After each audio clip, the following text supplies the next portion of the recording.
बिस्मिल्लाहिर्रहमानिर्रहीम। अस्सलाम वालेकुम। आज हम बनाएंगे अंडा और दूध। सबसे पहले हमने तेल लिया है और इसमें अंडा डाल के अंडे को फ्राई करेंगे और दूसरी साइड से भी फ्राई करेंगे।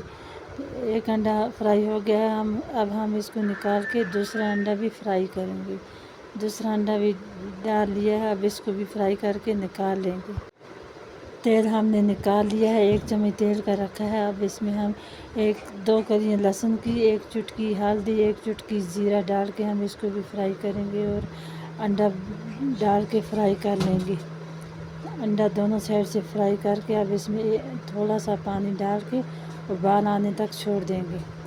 उबाल आ चुका है, अब हम इसमें डालेंगे दूध। हमने डायरेक्ट नहीं डाला, ये फटने के चांस होते हैं। इसको भी मिक्स कर लें, थोड़ा सा नमक डाल के अच्छी तरह से मिक्स कर लें।